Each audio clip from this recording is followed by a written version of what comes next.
3 মাস পর জেল মুক্তি। বাংলাদেশ থেকে দেশে ফিরলেন 14 মৎস্যজীবী। গত বছরের 19 অক্টোবর মাঝ সমুদ্রে বিপত্তি, ইঞ্জিন বিকল হওয়ায় বাংলাদেশের জলসীমায় ট্রলার। 3 মাস বাংলাদেশের জেলে আটকে থাকেন 14 জন।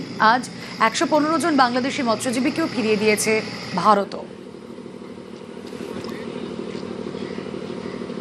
চিন্তায় মানে দিনের দিন আমরা কষ্ট পেয়েছি, কবে আসবে মালিকের বাড়ি রোজ সকাল বিকাল আমরা আসতাম যে কি করব এই ভেবে চিন্তায় যখন শুনেছি যে এসছে খুব আনন্দই আছে, খুব মানে আছে ভালো আছে। অনেকদিন পর মুখটা দেখে খুব আনন্দ হয়েছে আমার।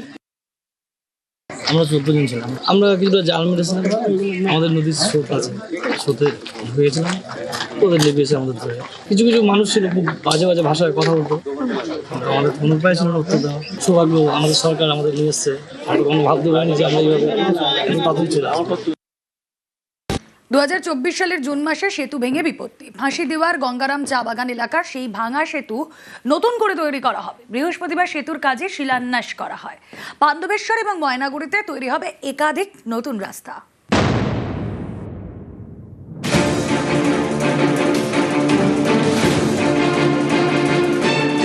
শিলিগুড়ির ফাঁসিদেওয়া, এখানে তৈরি হবে নতুন সেতু। বৃহস্পতিবার সেতুর কাজে শিলান্যাস করা হয়। এর জন্য বরাদ্দ করা হয়েছে প্রায় 62 লক্ষ টাকা। একদিকে ফাঁসিদেওয়ার গঙ্গারাম চা বাগান এলাকা, আরেকদিকে শিলিগুড়ির সংযোগকারী চার্চ মোড়। মাঝখান দিয়ে বয়ে গিয়েছে টুনা নদী। এই নদীর উপরের ব্রিজ যাতায়াতে বড় ভরসা। 2024 সালে জুন মাসে জলের তোড়ে ব্রিজ ভেঙে যায়। স্থানীয়দের দাবি, ব্রিজ ভেঙে যাওয়ায় যাতায়াতের দুর্ভোগ চরমে। তাঁদের দাবি মেনে এবার তৈরি হবে নতুন ব্রিজ। हमें बहुत खुशी हो रही है कि हम 2 साल से ज़्यादा से हम बहुत कष्ट उठा रहे थे, विशेषकर बाजार और स्कूल। हमारे स्कूल बच्चे सुबह शाम बहुत कष्ट से स्कूल जा रहे थे और हमने आग्रह किया था कि जितनी जल्दी हो सके हमारा पुल बन जाए। जो भी सैंक्शन हुआ है, हमारे पुल ब्रिज बन रहे हैं, तो हम बहुत खुश हैं। পশ্চিম বর্ধমানের পাণ্ডবেশ্বর, এখানকার পলাশবনি থেকে শীর্ষা পর্যন্ত প্রায় 2.5 কিলোমিটার রাস্তা। এই রাস্তাটি সংস্কার করা হবে। পথশ্রী প্রকল্পে বরাদ্দ করা হয়েছে প্রায় 1,13,00,000 টাকা। বৃহস্পতিবার রাস্তার কাজে শিলান্যাস করা হয়। The roads are lovely but dark and deep. We have promises to keep and miles to go before we sleep. আমরা যেন আমাদের শেষ নিঃশ্বাস ত্যাগ করার আগে পর্যন্ত আমরা আরও বহু মাইল পাড়ি দিতে পারি এরকম উন্নয়নকে নিয়ে। আমরা ধন্যবাদ জানাই, আমরা সাধুবাদ জানাই আমার বর্তমান রাজ্য সরকারকে।